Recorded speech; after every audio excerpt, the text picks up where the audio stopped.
આ છે જમીન, અહીંથી ત્યાં નીચે ઢોળાવ સુધી. વાહ, ખૂબ વિશાળ જગ્યા છે મેજર સાહેબ. આ આખી જમીન તમારી માલિકીની છે? હા, એટલે કે મારા વડવાઓની માલિકી. આનાથી બીજી ઘણી બધી જમીનો હતી. ગામના ગામ હતા, પણ રાજા રજવાડા ગયા એની સાથે સાથે જમીનદારોની જમીનો પણ ગઈ. જોકે હવે જમીન જતન કરે એવા મહેનતવાળાઓ પણ રહ્યા નથી. બસ મારા જેવા ગણ્યા ગાંઠ્યા લોકો છે તેને આ ધરતી સાથે લગાવ છે. અને તેમ છતાં તમે આ જમીન વેચવા તૈયાર થયા છો? માત્ર લગાવથી જ કામ નથી ચાલતું ને નચિકેત. પ્રોપર્ટીની કાળજી પણ રાખવી પડે છે, અને મારામાં હવે પહેલા જેવી તાકાત નથી. મારા પછી આ જમીનનું શું થશે તે આ ગળપણમાં વિચારતા બેસી રહેવાને બદલે મારા જીવન દરમિયાન જ આ જમીનને હું કોઈ નવા માલિકને સોંપી દઉં એ જ ઉચિત છે. જો ને કેવી જંગલ જેવી થઈ ગઈ છે આ જમીન. ઉમાણે ખેડાયેલી આ જમીન ભૂતકાળના અવશેષો જેવી લાગે છે. મેજર સાહેબ, આ જમીન સાથે તમને વળગણ લાગે છે, જેમ એક સંતાનને પોતાની માતા માટે હોય એવું. માત તો છે આ ધરતીમાં મારું બાળપણ ગુજર્યું છે. ઘણી બધી મીઠી યાદો દેખાયેલી છે આ માટીમાં. આ માટીની સુગંધ મારા શ્વાસમાં લંબાયેલી છે, અને માટે જ હવે હું જીવનના અંત સુધી અહીંયા જ રહેવા માંગુ છું. ખૂબ રખડ્યો છું, ખૂબ પ્રવાસ કર્યો છે, દેશ વિદેશમાં ઘણા બધા રોમાંચક અનુભવો પણ થયા છે. પણ હવે શાંતિ ઈચ્છું છું, આત્માની શાંતિ. અને હું જાણું છું કે હવે મને અહીંયા જ મળશે. મેજર સાહેબ, તમે તો ઉદાસ થઈ ગયા. શું કરું? આ સ્થળ જ એવું છે. ક્યારેક ઉલ્લાસથી, ક્યારેક ઉદાસીથી મનને ભરી દે છે. ગુડ ઇવનિંગ મેજર સાહેબ. ઓ હલો વિનાયક, આવો આવો આવો. તમે અહીંયા ક્યાંથી? પસાર થતો તો અહીંયાથી તમારી ગાડી ઉભેલી જોઈ એટલે થયું કે લાવ તમને મળતો જાઉં.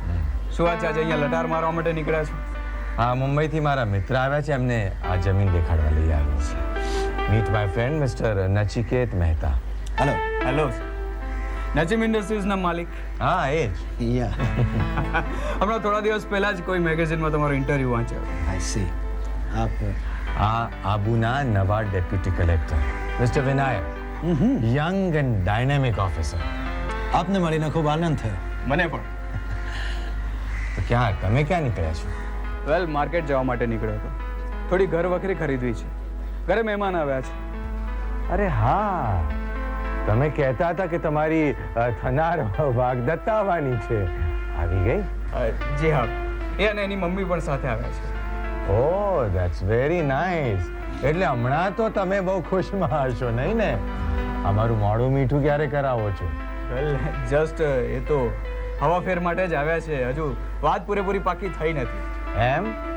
તો ચાલો આપણે પાક્કું કરી દઈએ. એક ડિનર ગોઠવીએ મારે ત્યાં. તમારા મહેમાન અને મારા આ મહેમાન બધા ભેગા મળીને જલસો કરીશું, અને ત્યાં આપણે તમારી એન્ગેજમેન્ટ જાહેર કરી દઈશું. Yeah, why not? It's a good idea. હા. ભાઈ, એ બાને મારી આ મુલાકાત પણ યાદગાર બની જશે. તો બોલો, ક્યારે મળવું છે? વેલ, મારે એમને પૂછવું પડશે. એમાં પૂછવાનું શું? એવી ખોટી આદત પાડતા જ નહીં. હા, શું કહો છો નચિકેત? હું શું કહું, હું પોતે કુંવારો છું. ચાલો તમને ટેલિફોન કરીને ઓફિશિયલી ઇન્વાઇટ કરીશ બસ. ઓકે સર, હું તમારી રજા લઉં. ઓલરાઈટ. આવજો મહેતા સર. બા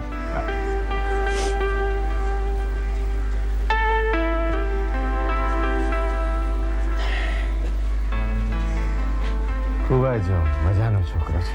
યસ આવો તમને આ જમીનના પ્લાન્સ પણ બતાવો. આવો જી.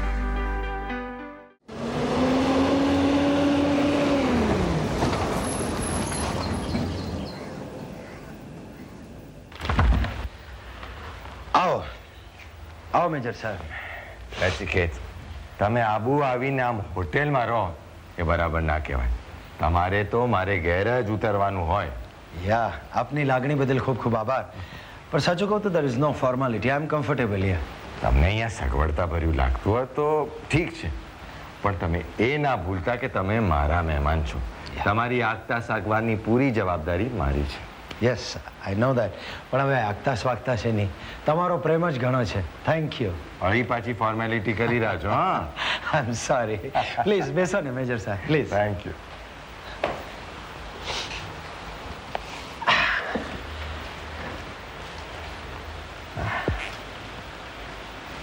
આમાં શું ઢાંકીને રાખ્યું છે?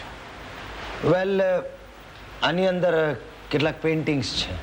ઓ, એટલે આવતાની સાથે જ ખરીદી શરૂ કરી દીધી. હા, એક વાત કહું નચિકેત સાહેબ, તમે મને કયા વગર પણ આબુ આવ્યા હોત ને તો આપણી મુલાકાત કંઈ ને કંઈ થઈ ગઈ હોત. એ કઈ રીતે? અરે ભાઈ, ભૂતનું ઘર પીપળો. હું પણ આ બધી એન્ટિક્સની દુકાનોમાં લટાર માર્યા જ કરું છું. કંઈ ને કંઈ આપણે ભટકાઈ ગયા હોત. ક્યાંથી ખરીદ્યા પેઇન્ટિંગ્સ? વેલ મેજર સાહેબ, મૂળ આ ચિત્રો છે તો અહીંયા આબુની આસપાસના, પણ મેં અહીંયાથી નથી ખરીદ્યા.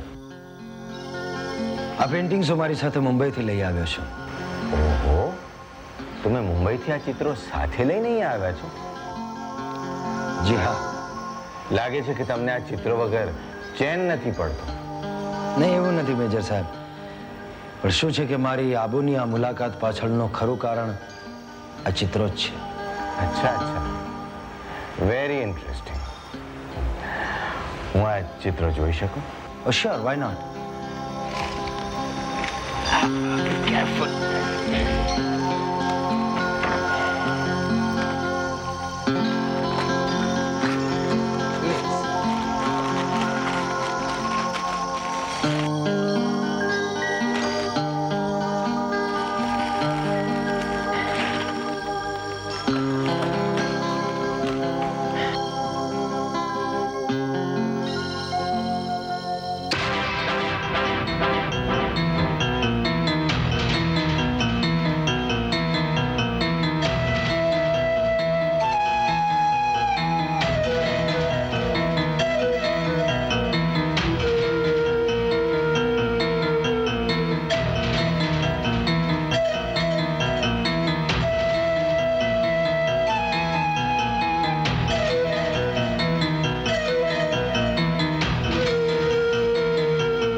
યસ.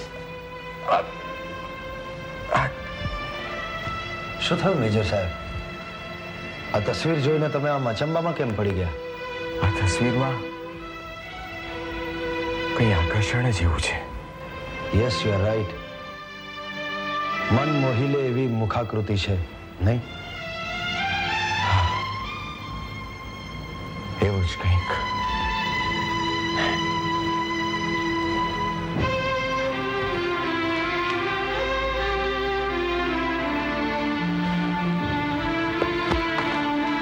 શું વાત છે મેજર સાહેબ?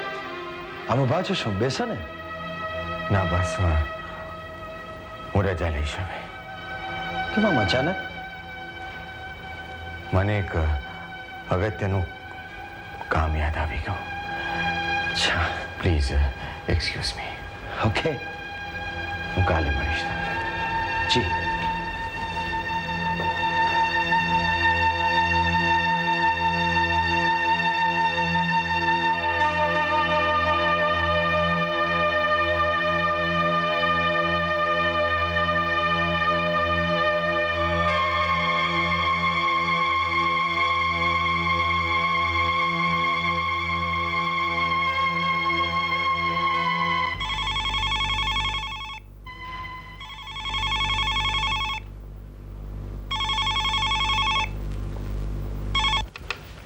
હેલો. નચિકેતભાઈ, કેમ છો ભાભી? અરે ભાઈ હું તો મજામાં છું, પણ તમારી વાત કરો ને. કામાલી સાથે મુલાકાત થઈ કે નહીં? ના ભાભી, હજી નથી થઈ. અરે શું કરો છો ત્યાં? અરે આવી રીતે આમ સમય બગાડશો તો કેમ ચાલશે? હા ભાભી, આબુ સુધી તો આવ્યો છું, મુલાકાત પણ થઈ જશે. અરે હા, હવેલીનું શું થયું? ભાભી, હજી સુધી હવેલીની મુલાકાત તો નથી લીધી, પણ મેજર દિગ્વિજય સાથે મારી મુલાકાત થઈ ગઈ છે. એમની સાથે વાતો પણ થઈ છે અને હવેલી જવાનો આખો પ્લાન પણ તૈયાર કરી નાખ્યો છે. અરે ક્યારે પણ કેટલો સમય બગાડો છો? અને જુઓ, ખાલી હાથે પાછા નહીં ફરતા. શુભ સમાચાર લઈને આવજો. જી, પ્રયત્ન કરીશ. નહીં હા, પ્રયત્ન કઈ નહીં. ખાલી હાથે આવશો ને તો ઘરમાં નહીં આવવા દો. અને હા, ટેક કેર. ઓકે ભાભી, ગુડ નાઇટ. બાય.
લાગે છે કે તમને આ ચિત્રો વગર ચેન નથી પડતું.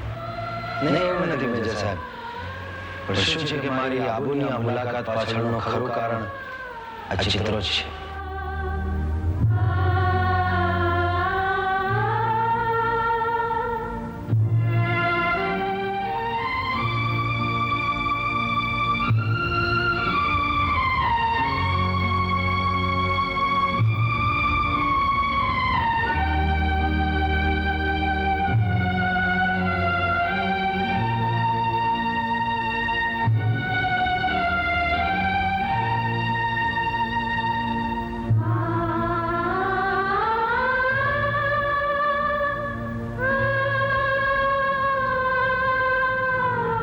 તસવીરમાં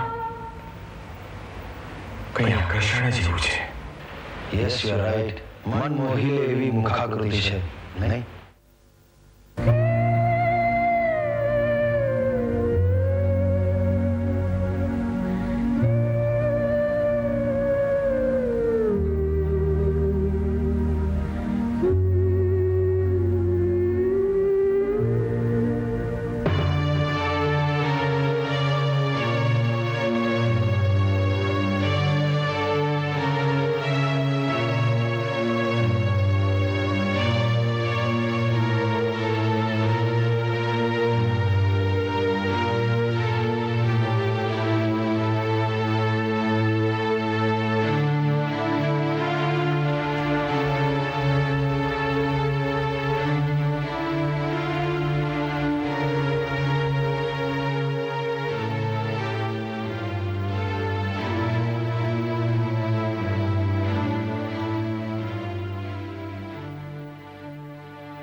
Hello?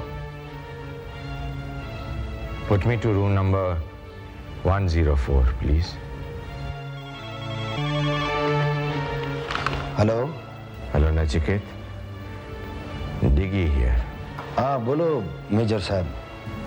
I'm really very sorry હું તમને વધારે સમય ના આપી શક્યો. No it's all right. Well major સાહેબ, મને હજી નથી સમજાતું કે પેલી તસવીર જોઈને તમે આટલા બધા ડિસ્ટર્બ શા માટે થઈ ગયા? એ પણ એક રહસ્ય છે નચિકેત. રહસ્ય? હા, તમે મારે ઘરે ડિનર પર જ્યારે આવશો ત્યારે તમને વાત સમજાશે. એવી તો શું વાત છે?